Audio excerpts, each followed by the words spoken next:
So, you're ready to make your first big move into DeFi with stablecoins. You've got your Tangent wallet, some USDC on Base, some USDT on Arbitrum, and you're thinking, okay, how do I actually put this money to work? Well, that's exactly what we're going to break down today, looking at two of the heavyweights in the lending space, Aave and Morpho. We're going to cover the whole journey, right from the very beginning. We'll start with connecting your wallet securely, then we'll walk through a deposit on Aave. After that, we'll see how Morpho can kick your yield up a notch. We'll put them head-to-head, show you how to track your earnings, and, super important, how to get your funds back out. And we'll wrap up with the risks you absolutely need to be aware of. All right, first things first, before we can do anything else, we have to get our wallet talking to the DeFi apps. Think of it like plugging in a secure keycard. It grants access without ever revealing your private information. So let's paint the picture. This is you. You've got stablecoins sitting on efficient networks like Base and Arbitrum, and they're safely tucked away in your Tangent hardware wallet. The big question is, how do we take those assets from just sitting there to actually generating some income for you? You know, connecting is way easier than you might think. You just prop open your Tangent app, hit those three little dots, and pick Wallet Connect. From there, you just scan the QR code that Aave or Morpho shows you on their website. You hit Approve, and that's it. You've created a secure link, and the best part is your private keys never even come close to the internet. Now that we're connected, our first stop is the big one, Aave, and specifically Aave v3. This protocol is a giant in DeFi. It's been around, it's been tested through thick and thin. It's really the foundational layer, the bedrock of our whole yield strategy. So you go to Aave's site and you see different versions available. The immediate question is, okay, which one am I supposed to use? Is v3 just the newest one, or does it actually give us some real advantages, especially since we're just depositing stablecoins? And yeah, this slide lays it all out. v3 is absolutely the way to go. It's way more efficient, so you save on gas fees. But for our strategy, the real game changer is that feature called E-Mode. It is specifically designed to get the most out of stablecoins. So what does E-Mode actually do for you? Well, it's all about capital efficiency. Let's say you deposit your USDC and then you decide you want to borrow some USDT against it. Because those are both stablecoins, E-Mode lets you borrow up to 97% of your deposit's value. That is a massive boost in borrowing power and gives you a ton of flexibility. Okay, let's actually make the deposit. The first time you deposit any token, it's always a two-step dance. First, you do an approved transaction. Just think of this as giving Aave permission to access the USDC in your wallet. It's a one-time thing. Then you do the second transaction, which is the supply, and that's what actually moves your funds into the Aave lending pool. Now, what you get back is really cool. It's not just a note in a database somewhere. The Aave protocol actually mints a brand new token directly to your wallet. It's called an A token. So if you deposit USDC, you get AUSDC back. This A token is basically your claim ticket. And what's amazing is that its balance goes up in your wallet in real time as you earn interest. And this diagram right here, it shows you exactly what's happening under the hood. You put your USDC into that main lending pool. The protocol sees that, and its tokenization contract mints the right amount of AUSDC and sends it right back to your wallet. Simple as that. You hold the receipt, the protocol holds the cash.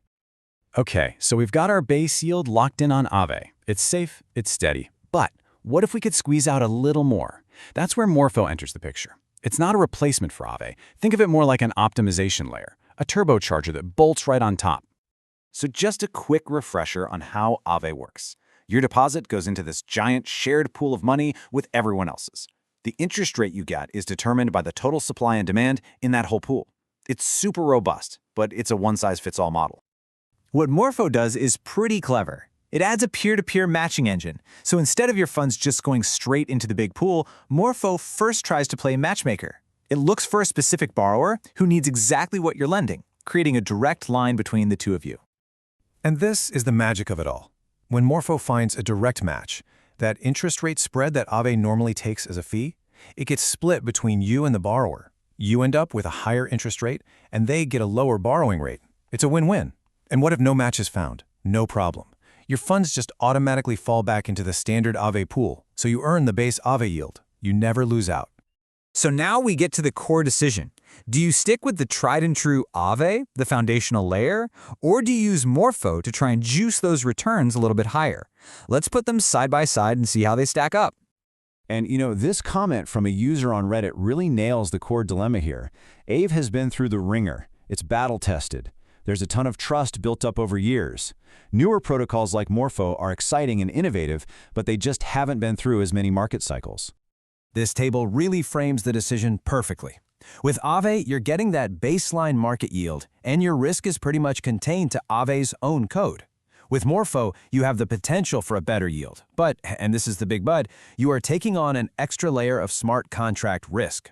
Your funds are now interacting with both Morpho's code and Aave's code.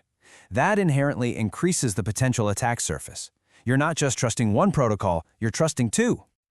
Okay, the money is in. So now what? How do we keep an eye on our earnings? And probably the most important question, how do we get our money back out? Your exit strategy is every bit as important as your entry. The good news is, both Aave and Morpho have really clear dashboards. You can just log in and see your position. The number you want to watch is your A token balance. As you earn interest, you'll literally see that balance ticking upwards in real time.